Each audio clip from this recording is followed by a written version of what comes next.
Hello everyone, मैं हूं आशिका सिन्हा और स्वागत है आपका आज के इस वीडियो में।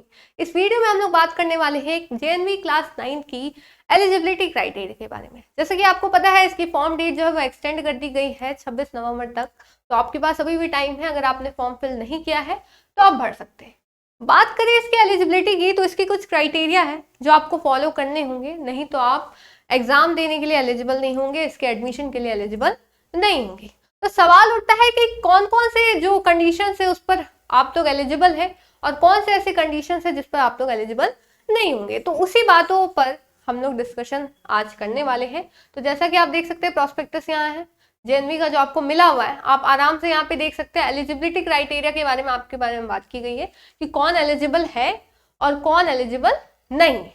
ठीक है, अगर बात करते हैं कि कौन एलिजिबल है, तो मैंने इसको एक तरह से कर दिया है शॉर्ट फॉर्म में, जो आप डायरेक्ट समझ सकते हैं कि कौन से लोग एलिजिबल होंगे। तो सबसे पहले आपके एलिजिबिलिटी क्राइटेरियन ये है कि आपका रेसिडेंस और सेम जेएनवी होना चाहिए। मतलब जिस रेसिडेंस में, जिस डिस्ट्रिक्ट में आप रह रहे हैं, उसी डिस्ट्रिक्ट के जेएनवी में आपको एडमिशन मिल सकता है। अगर दोनों सेम नहीं है, अगर आप सीख कर रहे हो एडमिशन किसी जेएनवी में और वो आपके रेसिडेंट डिस्ट्रिक्ट में नहीं आता, तो आप फिर एलिजिबल नहीं होंगे, आप दूसरे जेएनवी में नहीं जा सकते। अब ऐसे ही कोई भी रेसिडेंस नहीं हो सकता है, इसके लिए आपको प्रॉपर बोनाफाइड सर्टिफिकेट चाहिए जो आपके एडमिशन के टाइम पे लगेगा।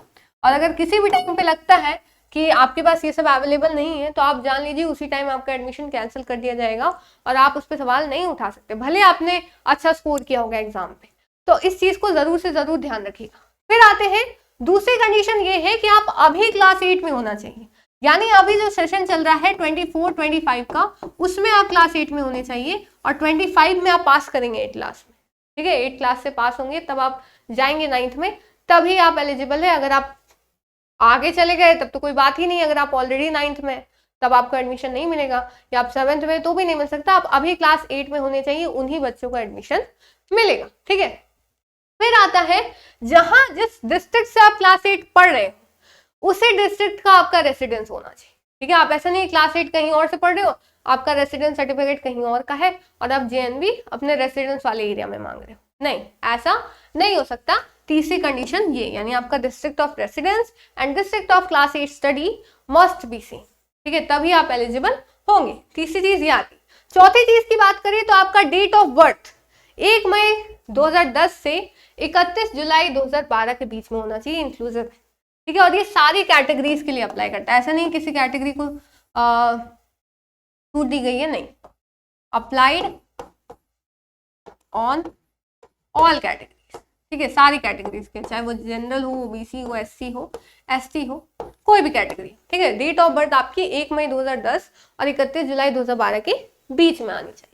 पांचवी चीज है जो बहुत इजी है भाई, कि सिर्फ इंडियन नेशनल्स को ही ये चीज मिली है।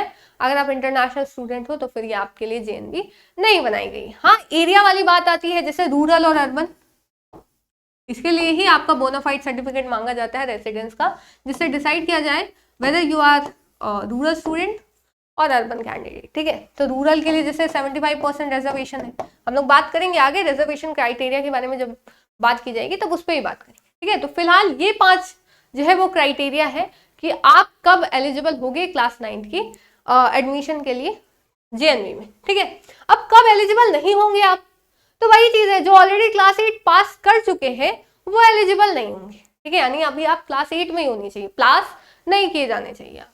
फिर आते हैं जिनका डेट ऑफ बर्थ इसमें नहीं आता, 1 मई 2010 से पहले आ रहा है या तो आपका, या फिर 31 जुलाई 2012 के बाद आ रहा है, तो फिर आप नहीं एलिजिबल। ठीक है, फिर आते हैं आपका स्टडी का जो क्लास 8 है और रेसिडेंस है, अगर वो डिफरेंट है तो भी आप एलिजिबल नहीं होंगे। मतलब जो जो क्राइटेरिया है, अगर आप उसको फुलफिल नहीं कर रहे हो, उसका उल्टा है, तो फिर आप एलिजिबल नहीं होंगे। फिर आते हैं कि आप उस स्कूल में पढ़ते हो जो गवर्नमेंट के द्वारा रिकॉग्नाइज नहीं किया गया, तो फिर आप एलिजिबल नहीं होंगे। जैसे आपके फॉर्म में ही मांगा जाता है कि रिकॉग्नाइज है या नहीं आपका स्कूल, तो इस टाइप से। फिर आते हैं क्लास 8 की बात हो रही है, पहले की नहीं, सिर्फ क्लास 8 की बात हो रही है, क्योंकि क्लास 8 का आपको डिटेल इंफॉर्मेशन देना था फॉर्म के टाइम पे। अभी फॉर्म भरा जा रहा है, आप भर सकते हैं। फिर if the candidate has already applied for lateral entry test in the previous academic session, अगर आपने एक बार भी जेएनवीएसटी दे चुके हैं अगर क्लास 9 के लिए, तो फिर आप एलिजिबल नहीं होंगे। तो ये सारी जो बातें हैं ना, वो आपके जेएनवी के प्रोस्पेक्टस में लिखिए कि कब आप एलिजिबल होंगे और कब आप एलिजिबल नहीं होंगे। ठीक है, तो मुझे उम्मीद है कि आपने सारी चीजें समझ ली होंगी कि क्लास 9th के लिए आप एलिजिबल है या नहीं।